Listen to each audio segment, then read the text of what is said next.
पाकिस्तान के साथ जंग में भारत ने अपने विमान खो दिए और ऐसा क्यों हुआ? पॉलिटिकल लीडरशिप के कारण। ये दावा किया गया नौसेना अफसर की तरफ से और इनफैक्ट इन्होंने ये भी कहा कि पाकिस्तान ने दिल्ली पर परमाणु मिसाइल छोड़ी थी। अब मैं आपको ये पूरा मामला बताने वाली हूं कि युद्ध में हमने इसलिए खोए विमान, नौसेना अफसर का दावा है। इस पूरे मामले पर कांग्रेस ने सरकार को घेर लिया है और सरकार की भी इसमें सफाई आ गई है। रिमझिम के 5 पॉइंट्स में आपको डिटेल में जानना है। सबसे पहला, नौसेना अफसर का भारतीय जेट्स गिरने पर क्या बड़ा खुलासा है और उन्होंने कैसे इंडोनेशिया में ये बयान दिया, मुस्लिम मुल्क में जाकर क्यों बोले कि पाकिस्तान ने दिल्ली पर परमाणु मिसाइल छोड़ी थी। तीसरा देखिए कैसे कांग्रेस ने सरकार को इन दावों पर लपेट लिया है। मैं आपको वो सारे आरोप दिखाने वाली हूं। चौथा है नौसेना अफसर के बयानों के बाद भारत सरकार की इस पे सफाई क्या आई है। और पांचवा है कि आखिरकार कप्तान शिव कुमार कौन है ये नेवी अफसर जिन्होंने खुलासा किया है और कैसे जो सीडीएस हैं वो भी ऐसा ही दावा, जेट्स गिरने का दावा पहले भी कर चुके हैं। नमस्ते, मेरा नाम रिमझिम जेठानी है और आप रिमझिम के 5 पॉइंट्स देख रहे हैं। सबसे पहले आप देखिए कि कैसे कैप्टन शिव कुमार, जो कि इंडिया के डिफेंस अटैच हैं इंडोनेशिया के, उन्होंने ये कहा कि भाई भारत ने फाइटर जेट्स खो दिए जब पहला दिन था भारत पाकिस्तान जंग का। और वो इसलिए हुआ क्योंकि गवर्नमेंट ने ये कहा था कि आप टेररिस्ट टारगेट के अलावा और कुछ भी हिट नहीं करेंगे, यानी पाकिस्तान के मिलिट्री बेसिस पर हमला नहीं करेंगे। और इस कारणवश ये जो फैसला दिया गया, ये जो डिसीजन लिया गया, इसके कारण हमारी जो एयरफोर्स है, भारत की एयरफोर्स है, उन्होंने अपने फाइटर जेट्स खो दिए। ये कहना है कैप्टन शिव कुमार का। वो एक 10 जून को जकार्ता में एक सेमिनार था। हालांकि अब वो वीडियो सामने आई है उस पूरे सेमिनार की, तो इसलिए अब पूरे मीडिया में ये आ गया है कि कैसे इंडोनेशियन एरोस्पेस एक्सपर्ट ने उनसे सवाल पूछा था कि भाई भारत के तो 5 जेट्स, क्योंकि ये तो पाकिस्तान दावा कर ही रहा था कि हमने भारत के 3 रफेल, एक MiG-29, एक सुखोई 30 ये गिरा दिया। तो उसके जवाब में कहा, और क्या कहा एग्जैक्टली मैं आपको कोट करके बता देती हूँ। देखिए, ये वही सेमिनार की पिक्चर है जहां पर कैप्टन शिव कुमार ने बयान दिए, ये खुलासा किया और उन्होंने ये कहा, I may not agree with him that India lost so many aircraft, मतलब इतने एयरक्राफ्ट भारत ने नहीं खोए, but I do agree that we did lose some aircraft, यानी हमने अपने कुछ एयरक्राफ्ट खोए। और वो इसलिए हुआ क्योंकि पॉलिटिकल लीडरशिप के फैसलों में, यानी उनका कंस्ट्रेंट था, उन्होंने हमको बाधित किया था, उन्होंने हमको रोका था कि आप मिलिट्री इस्टेब्लिशमेंट को हमला नहीं करेंगे, यानी पाकिस्तान के मिलिट्री अड्डों पर हमला नहीं करेंगे और उनके एयर डिफेंसेस पे हमला। तो आपको सिर्फ और सिर्फ जो है, जो जितने भी टेररिस्ट ठिकाने हैं उन पर आपको हमला करना है। ये देखिए, फिर उन्होंने ये भी बताया कि कैसे जब हमको ये पॉलिटिकल लीडरशिप यानी सरकार की तरफ से आदेश मिले तब तक हम अपने जेट्स खो चुके थे, लेकिन फिर हमने अपनी टैक्टिक्स बदली, हमने अपनी स्ट्रैटेजी बदली। After the loss, we changed our tactics and went for their military installation, यानी फिर हमने जब टैक्टिक बदली तो फिर हमने उनके मिलिट्री इंस्टॉलेशंस को उड़ाया। We first achieved suppression of enemy air defense and destruction of enemy air defense, यानी पहले हमने उनके एयर डिफेंसेस को तबाह किया, लेकिन पहले हमारे पास ये ऑर्डर नहीं था और इसलिए हमको अपने एयरक्राफ्ट गंवाने पड़े। फिर हमने कैसे देखिए अटैक किया, सरफेस टू सरफेस मिसाइल दागी और कैसे पूरा ये प्रोग्राम हुआ। और इसके साथ ही एक और दावा किया है, उन्होंने दावा किया है कि कैसे पाकिस्तान ने दिल्ली की तरफ ये जो फतेह सेकंड मिसाइल है, जो कि एक न्यूक्लियर केपेबल मिसाइल है, यानी परमाणु केपेबल फतेह 2 मिसाइल है, वो दिल्ली की तरफ पाकिस्तान ने छोड़ी थी। एक परमाणु मिसाइल है। और कैसे जो हमारा S-400 एयर डिफेंस सिस्टम था उसको इंटरसेप्ट कर दिया गया। अगर इंटरसेप्ट नहीं किया जाता तो वो मिसाइल डायरेक्ट दिल्ली की तरफ आती। अगर आपको बिलीव नहीं हो रहा है, सबसे पहले ये 2 बयान मैं आपको खुद सुनाना चाहती हूँ, आप खुद समझिए। So during this skirmish, even a nuclear capable Fateh-2 missile was launched towards New Delhi, the capital, which was intercepted by S-400. And anything less, loitering munitions, UAVs, drones, swarms, they were taken out by guns and short range. As brought out by Bapa Tommy Domtomo, that India lost a lot of aircrafts. I may not agree with him that India lost so many aircrafts, but I do agree that we did lose some aircraft, and that happened only because of the constraint given by the political leadership to not attack the military establishment or their air defenses.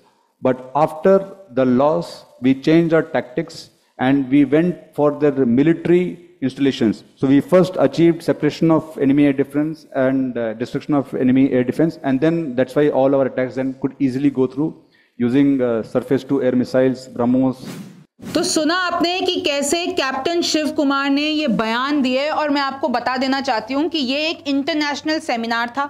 इसका topic था analysis of the Pakistan India air battle and Indonesia's anticipatory strategies from the perspective of air power.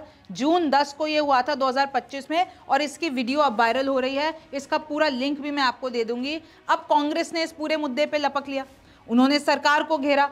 Congress की तरफ से post आता है कि राजनीतिक नेतृत्व की लगाई बाध्यताओं के कारण भारतीय वायुसेना ने पाकिस्तान के खिलाफ अपने लड़ाकू विमान गंवा दिए। ये बात भारतीय नौसेना के अधिकारी कैप्टन शिव कुमार ने कही है। इससे पहले चीफ ऑफ डिफेंस स्टाफ यानी सीडीएस अनिल चौहान ने भी ऑपरेशन सिंदूर में भारतीय फाइटर जेट्स के गिरने की बात कही थी।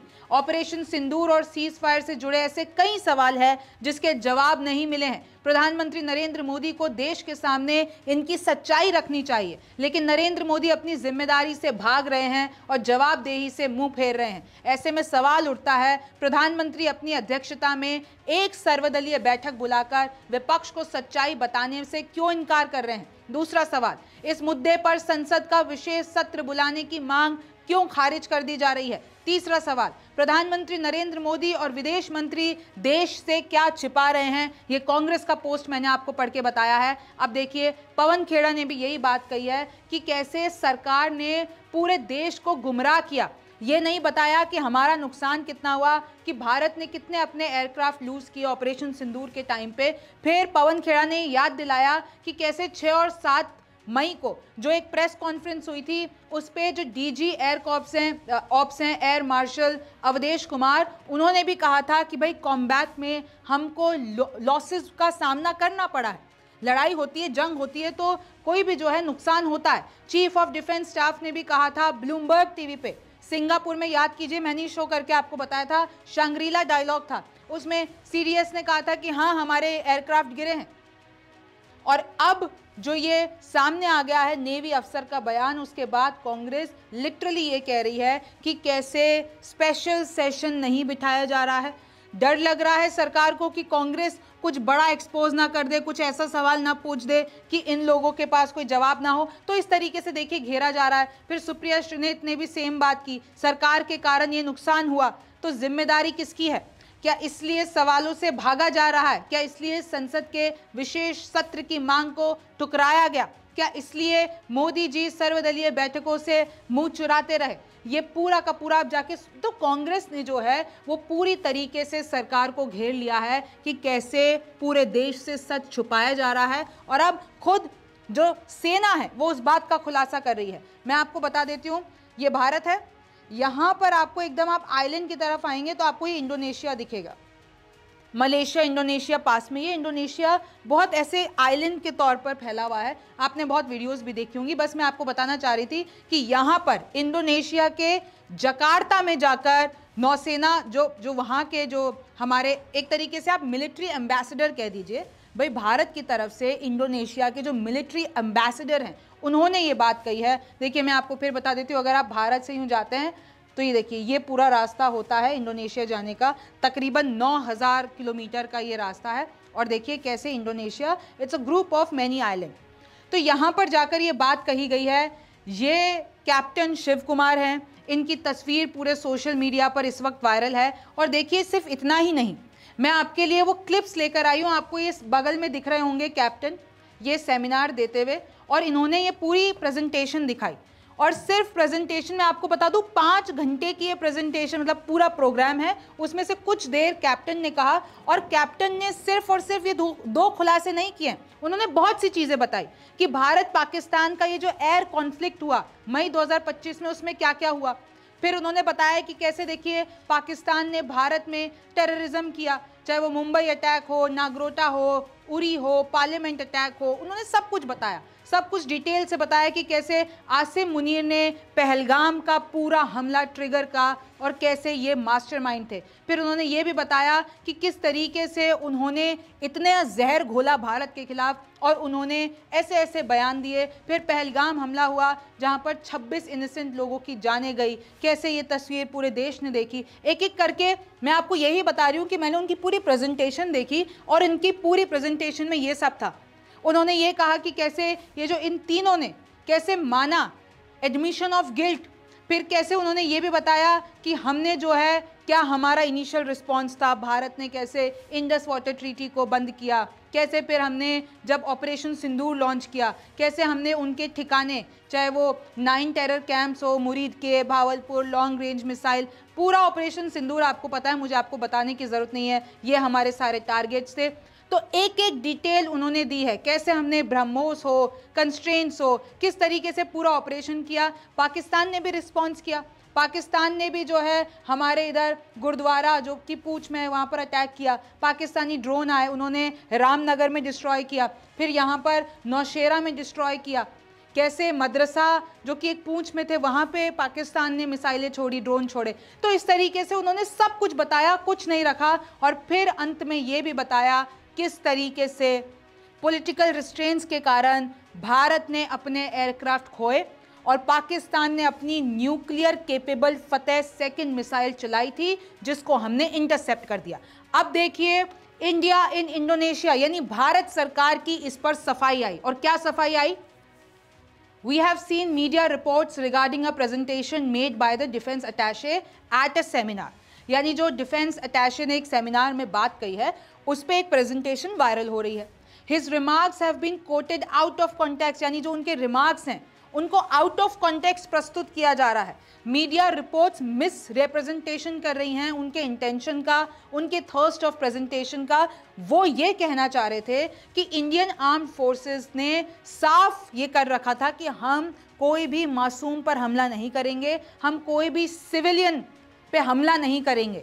इसलिए हमने कहा था कि कैसे टेररिस्ट कैंप तबाह होने चाहिए, हम दूसरे देशों की तरह नहीं है जो सिविलियंस पे हमला करें। It was also explained that the objective of Operation Sindoor was to target terrorist infrastructure and the Indian response was non-escalatory। यानी इंडिया इन इंडोनेशिया जो है, जो हमारे सरकार का बयान आया सफाई, वो इसी है कि भाई मिस इंटरप्रिटेशन मत करो। वो यही बता रहे हैं कि भारत का मकसद ये था, भारत का मकसद ये था कि किस तरीके से हमको सिविलियंस का नुकसान नहीं करना है, हमको टेररिस्ट ठिकानों को तबाह करना है। तो इस तरीके से आप मिस रिप्रेजेंट मत कीजिए। और देखिए इसलिए मैंने आपको शिव कुमार, कैप्टन शिव कुमार की पूरी प्रेजेंटेशन दिखाई है कि आप इस तरीके से मत लीजिए। उन्होंने दिखाई है, पूरी सच्चाई दिखाई है। हालांकि जो इनके 2 बयान हैं ये पहले, इससे पहले ज़्यादा रिवील नहीं किए गए थे, लेकिन अगर वो रिवील कर रहे हैं तो एक तरीके से आप देख लीजिए कांग्रेस का कैसा रिएक्शन आया है। अब आपके मन में सवाल होगा कि कैप्टन शिव कुमार कौन है?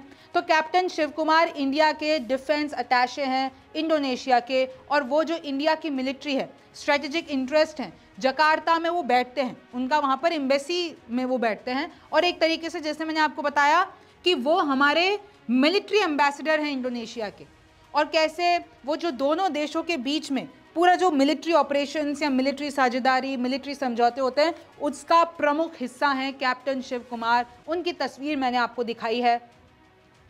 जो कैप्टन की रैंक है इंडियन नेवी में, वो अगर आप समझ लीजिए वो कर्नल जैसे आर्मी में होते हैं उनके बराबर होती है। इंडियन एम्बेसी जकार्ता इनका ऑफिस है। और कैसे he works closely with इंडोनेशियाज ministry of defence, यानी इंडोनेशिया की जो डिफेंस मिनिस्ट्री है, ये जो एशियन डिफेंस फोरम है उसमें वो क्लोजली काम करते हैं। और देखिए उनकी तरफ से ये बयान आना, जाहिर सी बात है कि विपक्ष ने सरकार को घेरा है। अब आपके मन में ये सवाल आया होगा कि आपने पहली बार शायद सुना हो डिफेंस अटैचे क्या होता है।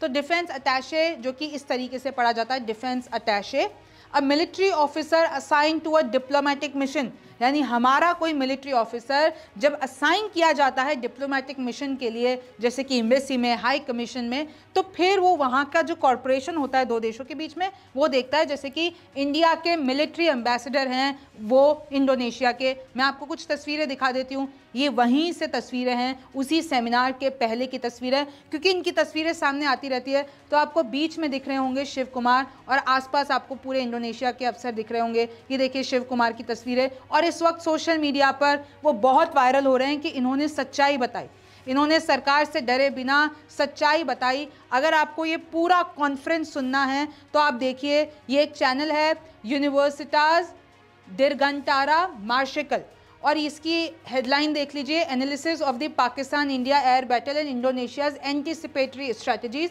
इस पूरी 5 घंटे की कॉन्फ्रेंस में ये बात कही गई है, आप इसको जाके देख सकते हैं। तो देखिए, मैंने आपको पूरा मामला बता दिया है कि क्या दावा किया गया, क्या सरकार की सफाई आई, और किस तरीके से कांग्रेस इस पूरे मुद्दे पर सरकार को घेर रही है। अब इस पे क्या और सरकार की या कोई प्रेस कॉन्फ्रेंस आती है और डिटेल दी जाती है, ये तो वक्त बताएगा। आप न्यूज़ 24 देख रहे थे, मेरा नाम रिमझिम जेठानी है, आपसे फिर मुलाकात होगी।